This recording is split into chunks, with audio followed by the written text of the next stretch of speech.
The beauty about the Duchess is she's like, I really want to lift these women. I feel extremely privileged to work with Edward and the Duchess of Sussex. Meghan Markle is finding her own way to combine being a royal family member with her passion for activism. We'll reveal why she chose not to grace the cover of British Vogue's September issue and which rules she broke as a guest editor. Photoshop. Editing your photos and applying flattering filters is pretty much second nature in this day and age. It might be a quick way to look cute, but it also helps promote unrealistic standards of beauty. Plus, we don't always end up looking like ourselves.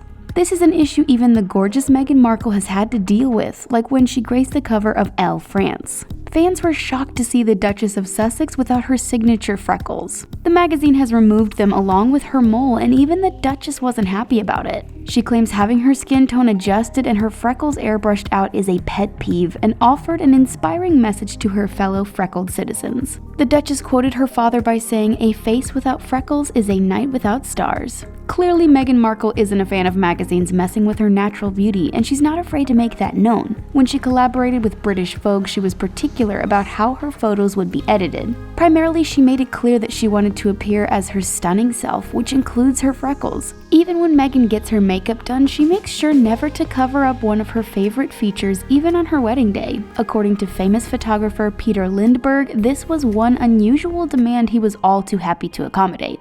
When discussing the photo shoot, he likened Meghan's request to the opening of a door, because Peter's apparently also a fan of freckles. What are the odds? Peter is not only a freckle fan, but he's had the opportunity to photograph Meghan before. He was the one who took the famous photos of Meghan when she appeared on the cover of Vanity Fair. Modesty. It's safe to say that many of us dreamed of growing up and marrying a handsome prince, and we frankly blame Disney for that. But it's a reality for Meghan Markle, who now has a loving husband, an adorable son, and an entire royal family. But even outside of that, she has a lot to be proud of and shouldn't be afraid to sing her own praises now and then. But when she decided to work with British Vogue as the guest editor, she made a surprising request few others would have made. Instead of making sure she was front and center on the cover, she declined to grace the cover with her image. Was the Duchess of Sussex feeling a little bit camera shy?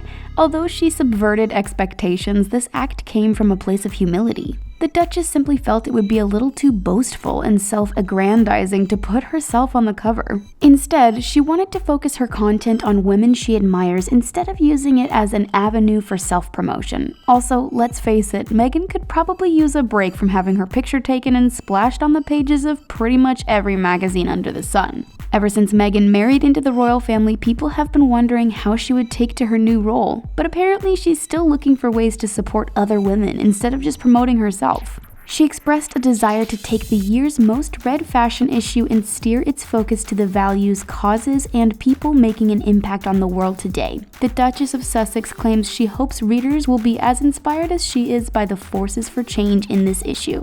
Mirror.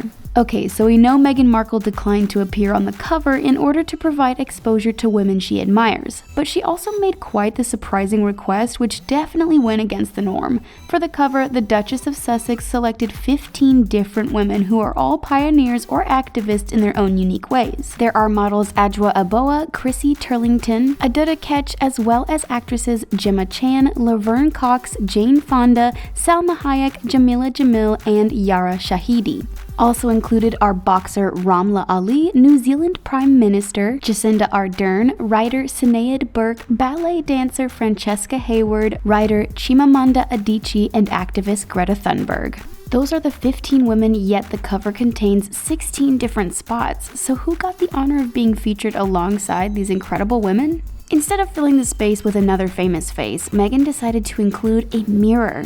No, it wasn't because she couldn't think of a 16th person. It is meant to act as an inspiration to readers, so they can see their own image alongside these inspiring women and realize that they are also capable of creating change. This mirror represents empowerment, and that's definitely something Meghan Markle stands for. Copycat.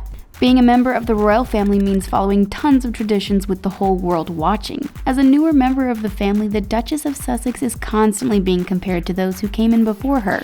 In many ways, she's held against her late mother-in-law, Princess Diana, who was known as the People's Princess, thanks to her down-to-earth personality and extensive charity work. Then there's Meghan's sister-in-law, Kate Middleton, who many consider to be the epitome of a royal family member. Of course, Princess Diana and Kate Middleton are no strangers to being on the covers of magazines. When the Duchess of Cambridge had the opportunity to appear in British Vogue, she got a 10-page shoot which reflected her idyllic love for the countryside.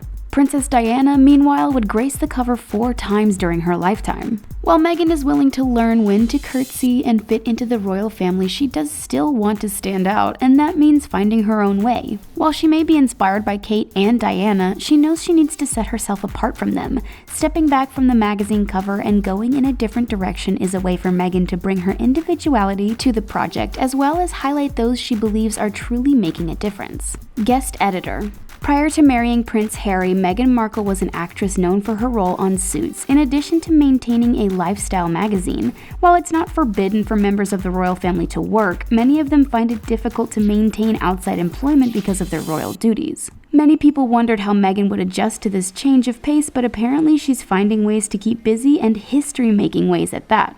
British Vogue has been in print for over 103 years, and during that time they've never had a guest editor for their September issue.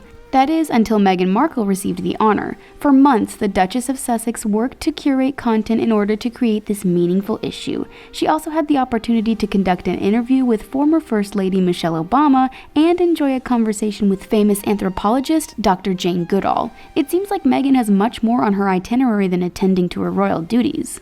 Outspoken. In Meghan Markle's pre-royal life, she was known for being outspoken about her opinions and enjoyed sharing her thoughts with her fans. But while being a member of the royal family has a lot of benefits, it definitely has some downsides as well. Royal family members aren't supposed to get political. They're supposed to keep any such opinions to themselves. This helps them appeal to a wider audience, but it can also be frustrating when you're used to sharing your opinions. But the Duchess of Sussex definitely seems as though she still wants to share her thoughts with an audience, and there are tons of people who can't get enough of her. Royal expert Rob Jobson says it's clear the Duchess wants a voice, for better or for worse. He claims she doesn't want to be passive and wants to share her views, even if she has to be subtle about it. She might have had to shut down her website, The Tig, but her hand-picked heroes on the cover of Vogue is definitely a way to get her message out there.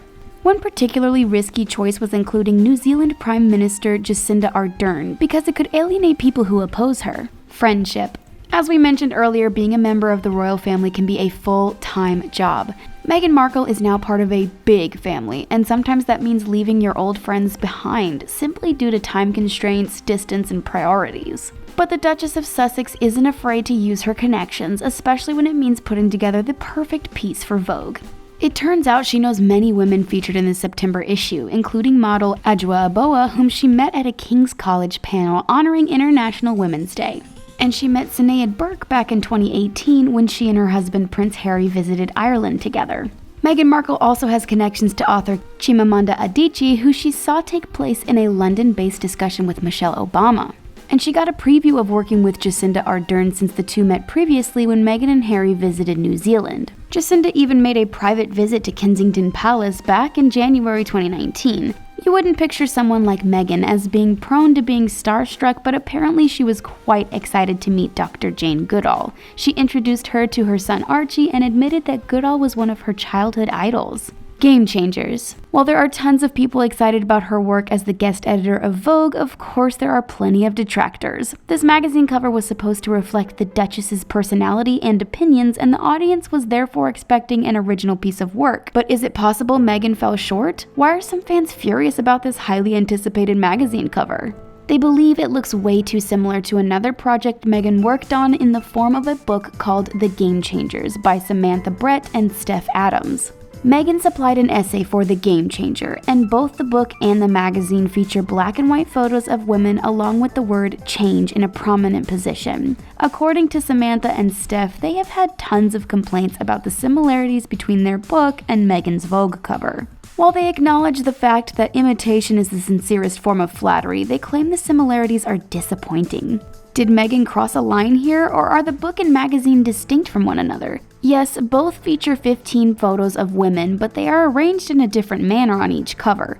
Plus, Meghan included her meaningful mirror image, bringing her images to a total of 16. There are a finite number of ways to arrange photos on a book or magazine cover, especially when the subject matter is similar. Is Meghan being criticized because of her fame, or has she earned the criticism by borrowing too heavily from something else she worked on? It seems like people are keen to pick apart pretty much everything Meghan does, and her work on Vogue is clearly no exception. What do you think about Meghan Markle's stint as a guest editor for British Vogue? Do you think this is way too far outside her royal duties, or do you approve of her making her voice heard?